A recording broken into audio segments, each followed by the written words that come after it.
आपकी नजर में एल्विश यादव की कार का नंबर मुझसे ज्यादा पॉपुलर होगा।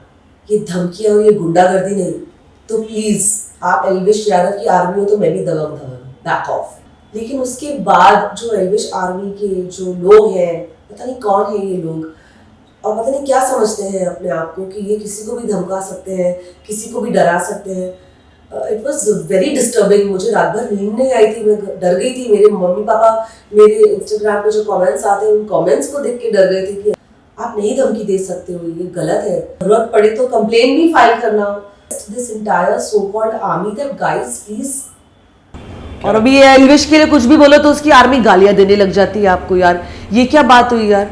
हुआ है मैंने अविनाश सचदेव को सपोर्ट किया था, गालियां दे रहे थे वो यार। दो बच्चों की माओ में शर्म करो सालो। हुआ है मैंने अविनाश सचदेव को सपोर्ट किया था, गालियां दे रहे थे वो यार। दो बच्चों की माओ में शर्म करो सालो। देखो वो जीत तो गया। अभी मुझसे आप पूछ रहे हो तो मैं इसका जवाब दे रही हूँ, क्योंकि मेरे से का कोई मैटर नहीं है एल्विश की दुनिया में, क्योंकि उसकी दुनिया ही अलग है। तो मुझे ऐसे लगता है कि मेरे लिए it was unfair, because Elvish ने कुछ नहीं किया उस ट्रॉफी को जीतने के लिए। बस उसके फैन फॉलोइंग और उसकी जो आर्मी थी, उस आर्मी के सपोर्ट से वो आगे गया है और उसको ये ट्रॉफी मिली है।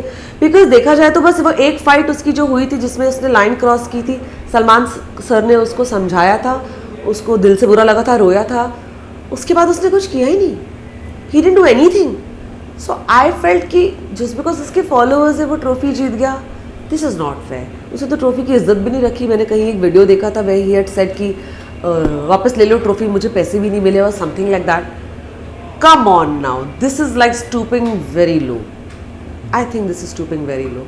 एटलीस्ट उस ट्रॉफी की इज्जत रखते। पैसे कहाँ जाएंगे? तुम्हारे पास तो बहुत है और आ भी जाएंगे भाई, इतना बड़ा प्लेटफॉर्म है, इतना बड़ा चैनल है। It's not like they are not going to pay you. एक टाइम पीरियड होता होगा ना, उसके बाद ही देते होंगे। सो बस मुझे नहीं अच्छा लगा कि एल्विश जीता। और अभी ये एल्विश के लिए कुछ भी बोलो तो उसकी आर्मी गालियां देने लग जाती है आपको। यार ये क्या बात हुई यार? हुआ है मैंने अविनाश सचदेव को सपोर्ट किया था, गालियां दे रहे थे वो यार। दो बच्चों की माओ में शर्म करो सालो। बंदो ऐसे नहीं करते। गलत है ना? You can't abuse people. या it's my opinion. So please Elvish army, you need to meditate, learn from Ankita Lokhande in this house. She meditates and she becomes calm. आप भी थोड़ा शांति बाई का लो, क्रांति बाई का नहीं। भाई मेरी अनमोल रतन Rinku Dhawan, I am very happy that firstly she is part of such a big platform. उनको ये अपॉर्चुनिटी मिली after 30 years of being in the industry. तो it's commendable, high time that she should have explored this platform and been on this show इसके पहले। But ठीक है, हर चीज का एक सही समय होता है, जो होता है वो अच्छे के लिए होता है। और वो 17 का खतरा में अगर आई है इस बार, तो मुझे लगता है कि वो उनकी पूरी कोशिश होगी टू अपनी पूरी पर्सनालिटी दिखाने अपनी ऑडियंस को कि वो एक्चुअली क्या है। और काफी लोगों को लग रहा होगा कि वो शायद स्लो खेल रही है या सोच समझ के खेल रही है। तो I think she is going to be an underdog, क्योंकि जहां जरूरत पड़ेगी वहां वो अपना स्टैंड लेंगी। This is what experience does to you, कि आपको पता होता है कहाँ बोलना है, क्या बोलना है। इसी को एक्सपीरियंस कहते हैं। तो I think she is doing pretty well. जब इतने सालों बाद वो ब्रेक ली थी, मतलब नहीं आ रही, सामने नहीं आ रही थी पर्दे के सामने, लेकिन जब उनको बिग बॉस से ऑफर आया तो आपका क्या रिएक्शन था और उनका क्या रिएक्शन था? तो मुझे तो बहुत लास्ट में पता चला कि वो जा रही है, क्योंकि उनका भी आई थिंक जाने के एक हफ्ता 8 दिन पहले ही शायद वो फाइनल हुई थी। And because she so honest कि उन्होंने मुझे बताया तक नहीं कि वो ये शो कर रही है, बिकॉज उनके कॉन्ट्रैक्ट में लिखा था कि किसी को बताना नहीं। तो इसलिए उन्होंने किसी को नहीं बताया। अनुभव सिंह बस्सी का शो है, किसी को मत बताना। उसको रिंकू दीदी ने लगता है बहुत सीरियसली ले लिया और उन्होंने एक्चुअली किसी को नहीं बताया। So I reached out to her when I got to know. So from that मुझे सिर्फ इतना समझ में आया कि यार देखो कितनी ऑनेस्ट है बंदी। तो जो इंसान इतना ऑनेस्ट होता है उसके साथ लाइफ में कभी कुछ बुरा होगा नहीं, और बुरा होगा भी तो गॉड उसे और यूनिवर्स उसे इतनी स्ट्रेंथ देगा कि वो वहां से बाउंस बैक कर लेगा। And that's exactly what Rinku didi is going to do when the time comes. वैसे तो अभी एक ही वीक हुआ है बिग बॉस शुरू हुए, लेकिन आपको ऐसा लग रहा है कि जो रियल लाइफ में है वो उधर भी वो प्रेजेंट कर रही, या फिर कुछ चेंजेस हो रहा है उनमें बिग बॉस से लेकर? नहीं, आई थिंक वो कहीं ना कुछ भी, क्योंकि वो जाते जाते एक बोली थी कि अगर मैं जैसी हूँ वैसी रहूंगी, लेकिन अगर उधर की वजह से मुझे चेंज होना पड़ा तो मैं होंगी। यस, जितना मैंने अभी तक देखा है, मुझे नहीं लगता कि घर में किसी को भी देख के रिंकू दीदी या तो इनसिक्योर फील कर रही है, या उनको लग रहा है कि उनको अपनी गेम अप करनी पड़ेगी, या वो इन्फ्लुएंस हो रही है किसी के गेम प्ले से कि यार ये इतना कर रहा है, मुझे भी करना चाहिए. No, she is not doing that. She is doing just what needs to be done. She is showcasing her experience, her endurance, her knowledge and her way of running the house. जो मैं देख रही हूँ वो involve हो रही है घर के कामों में. सिर्फ झगड़ा करने से ही बिग बॉस का विनर बन जाना या गेम में आगे जाना, this is not the only way. एक घर को खड़ा करने के लिए काफी पिलर्स होते हैं और रिंकू दीदी एक बहुत स्ट्रॉन्ग पिलर है और आगे भी रहेंगी. ये लोगों को जब गेम और आगे जाएगी तब पता चलेगा. जैसे कि आपने पिलर की बात की, तो आपको क्या लग रहा है कि अब तक इस वीक में रिंकू दीदी का कौन पिलर बन रहा है, कौन उन्हें सपोर्ट कर रहा है, या फिर कौन उनके कॉम्पिटिटर्स है? देखो, कॉम्पिटिटर्स तो सब है. जो उनके सपोर्टर्स है ना इस वक्त, वो भी उनके कॉम्पिटिटर्स ही है इवेंचुअली. बट क्या हो रहा है ना, जब लाइक माइंडेड लोग एक साथ मिलते हैं और एक दूसरे को सपोर्ट करते हैं ना, तब उनको गेम की ट्रू स्पिरिट पता होती है. तो अगर वो आज रिंकू दीदी को सपोर्ट कर रहे हैं, तो कल अगर जरूरत पड़े तो वो नॉमिनेट करने से भी पीछे नहीं हटेंगे, because that's the way you play the game. लेकिन अब अगर देखा जाए फिलहाल तो दिमाग के रूम में जो है, जितने भी कंटेस्टेंट्स हैं वो सारे रिंकू दीदी के फेवर में हैं. और अगर सेव करने की अपॉर्चुनिटी भी अभी आई थी लास्ट टास्क में, नॉमिनेशंस में, तो सबने रिंकू दीदी का नाम लिया था. तो मुझे ऐसे लगा वाह यार, लोग लड़ झगड़ के या रिश्ते बना के अपने आप को शायद सेव कर रहे हैं, या उनके रिश्ते जो बन रहे हैं वो लोग उन्हें सेव कर रहे हैं. रिंकू दीदी सोलो खेल रही है. She is just lending her shoulder, her experience and her opinions to people when they ask you. और ये बहुत अच्छा साइन था कि she is gain support, that the whole team wanted to save her, the whole room of Dimaag wanted to save her. Apart from Rinku didi, आपका कौन और favourite contestant? मुझे ऑफ कोर्स विक्की अंकिता बहुत पसंद है, बिकॉज वो बहुत इन्वॉल्व है गेम के अंदर और पूरी तरह घुस गए हैं. और उनकी सारे जो फ्लेवर्स है, एज अ कपल बोलो, एज इंडिविजुअली बोलो, वो सारे दिख रहे हैं और बहुत एंटरटेनिंग लग रहा है उनको देख के. मुनव्वर आई रियली लाइक, क्योंकि बहुत अमेजिंग पर्सनालिटी है मुनव्वर. एक तो शब्दों का जो उनका खेल है, मैं वहीं से उनके साथ कनेक्ट करती हूँ, क्योंकि मुझे लगता है कहीं ना कहीं मैं भी ये जो काफिया वो करते हैं, इसका शौक मुझे भी बहुत है. तो मजा आ रहा है उनको देख के. बहुत थोड़ा बीच में मुझे लग रहा था कि वो बहुत इमोशनल जोन में जा रहे हैं, but I can see that no, he is overcoming जो भी उनका मेंटल स्टेटस होगा, और वो अब गेम में पूरी तरह आ रहे हैं. तो मजा आ रहा है. जैसे कि बिग बॉस OTT 2 देखा गया था, काफ़ी एंटरटेनिंग था, उसमें हर चीज़ हुआ था.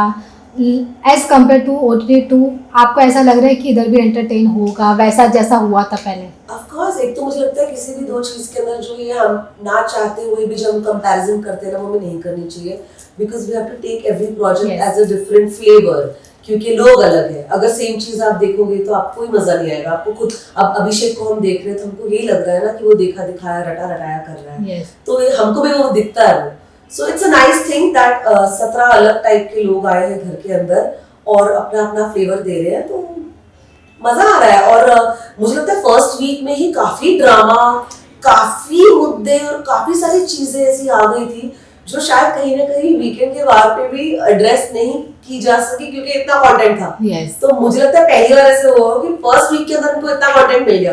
तो ये कहीं भी स्लो नहीं जा रहा season 17, and people will grow on you, these contestants will grow on you, because सबके रियल साइड्स अब दिख रहे हैं. जो पहले 2-3 दिन में शांत भी थे, तो वो अभी भी आ रहे हैं सामने. अभिषेक का परफॉर्मेंस आपको कैसा लग रहा है? क्योंकि OTT 2 के तो रनर अप थे, नहीं जीत पाए, लेकिन अब वो फिर से 17 में है, तो आपको कैसा लग रहा है? आई थिंक अभिषेक को थोड़ा और लेटर ऑन आना चाहिए था इस गेम में. He was not ready for this, because वो उनका कोई बैलेंस ही नहीं है. हैंड फुट माउथ कोऑर्डिनेशन होता है ना, तो कहीं ना कहीं मुझे लगता है कुछ उनका है ही नहीं. दिल दिमाग दम सब फैल के बिखर के आ रहा है बाहर, और कुछ भी ऐसे नहीं लग रहा कि उनके अंदर थोड़ा भी संयम है for anything. He is losing his cool on everything. So क्या टेस्टोस्टेरोन लेवल्स लगता है बहुत हाई हो गए उनके. तो या तो उनको मेडिटेट करना चाहिए, वर्कआउट नहीं करना चाहिए, because it's not working for him, because he is going way out of line and very aggressive even towards Isha. मुझे भी देख के कई बार डर लगता है कि ठीक है, ताली दो हाथ से नहीं बचती, कुछ ना कुछ हो रहा होगा जिस वजह से दोनों के बीच में इतनी फ्रिक्शन आ रही है. But he is very aggressive यार। ऐसा कह सकते हैं कि OTT 2 में वो थोड़े ठीक शांत थे, तो 17 में मैंने उनको देखा ही नहीं, मुझे आई डोंट रिमेम्बर। मेरे लिए Abhishek is a new face in season 17। हालांकि मैंने सब बिग बॉस देखे, लेकिन फिर भी आई एम सरप्राइज कि मुझे नहीं आए देख रहे हैं। बिग बॉस OTT में थे, है ना? Sorry, but keeping that aside, I don't know that part of him, but here also जितने अग्रेसिव वो है उसकी जरूरत ही नहीं है, और उनके लिए अच्छा नहीं होगा, यू नो, बिकॉज इतने अग्रेशन के साथ कोई भी आपके साथ काम नहीं करना चाहेगा। जैसे कि OTT 2 में वो बना था, एक इतिहास रचा गया था कि एल्विश यादव जीते थे वाइल्ड कार्ड एंट्री के बाद, और वो आप पिछली बार आपने उनके ऊपर बोला भी था, उसके बाद आपको थ्रेड्स आने लगे, ट्रोल करने लगे आपको लोग, उसके बारे में क्या कहना चाहिए? बहुत डिस्टर्बिंग था ये, क्योंकि मैं 18 ईयर्स से इस इंडस्ट्री में काम कर रही हूँ, और मैंने कभी भी अपनी ओपिनियन बिना मांगे नहीं दी। मैंने कभी भी ऐसे लाइव स्ट्रीम करके या किसी के ऊपर कुछ भी, किसी के पॉइंट ऑफ व्यू को कॉल आउट करके मैंने कभी भी किसी भी सिचुएशन में से अपने आप को नहीं डाला है। यहाँ मुझसे सवाल किया गया था और मुझे जो लगा वो मैंने बोला, लेकिन उसके बाद जो एल्विश आर्मी के जो लोग हैं, पता नहीं कौन है ये लोग, और पता नहीं क्या समझते हैं अपने आप को कि ये किसी को भी धमका सकते हैं, किसी को भी डरा सकते हैं। It was very disturbing. मुझे रात भर नींद नहीं आई थी, मैं डर गई थी। मेरे मम्मी पापा मेरे इंस्टाग्राम पे जो कमेंट्स आते हैं उन कमेंट्स को देख के डर गए थे कि अशिता ये क्या हो गया है, क्योंकि लोगों ने मुझे सिर्फ प्यार ही दिया है आज तक।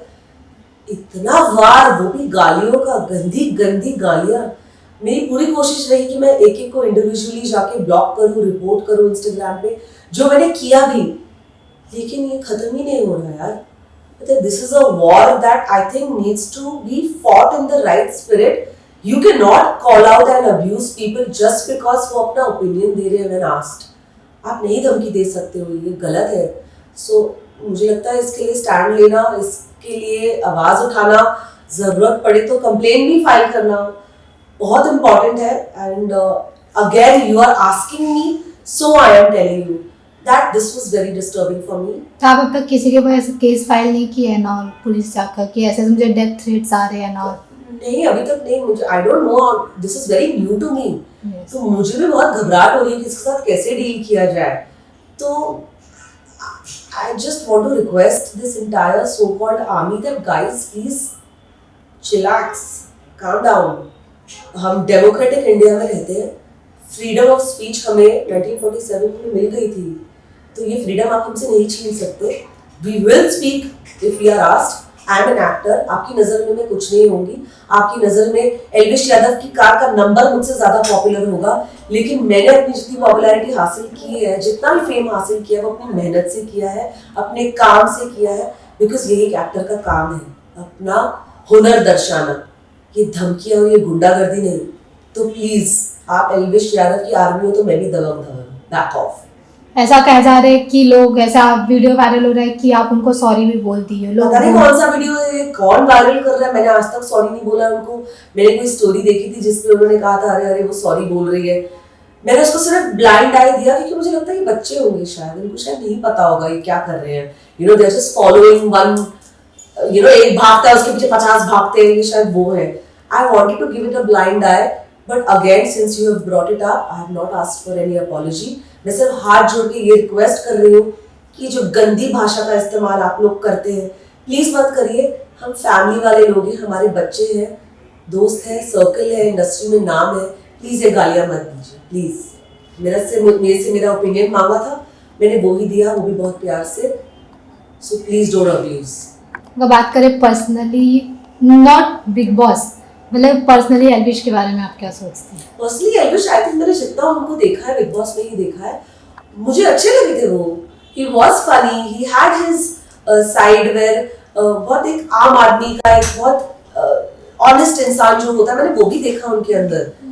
बस ये डेटाबेस ने ना ओवर पावर कर दिया है एल्विश को। तो मुझे लगता है एल्विश, ये तो वही बात होगी भाई, चाय से ज्यादा केटली गर्म है।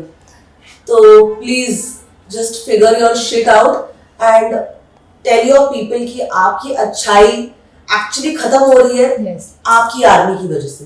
सो कर लो इसको कंट्रोल, वरना आर्मी के पास गन होगी लेकिन बंदूक के अंदर गोली नहीं होगी चलाने के लिए। तो क्या करोगे? टाइट टाइट पिश पिश पिश।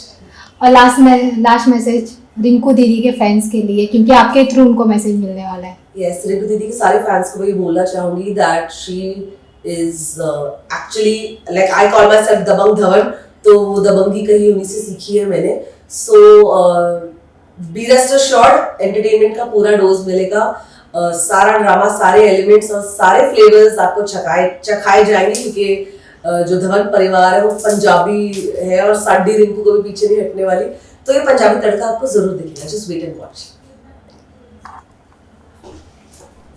आप जब इतना बवाल मचा तो रिंकू दीदी कितना मैं कहाँ बवाल मचा रही हूँ यार, मैं तो दिल से बोल रही हूँ जो बोल रही हूँ. बोलने का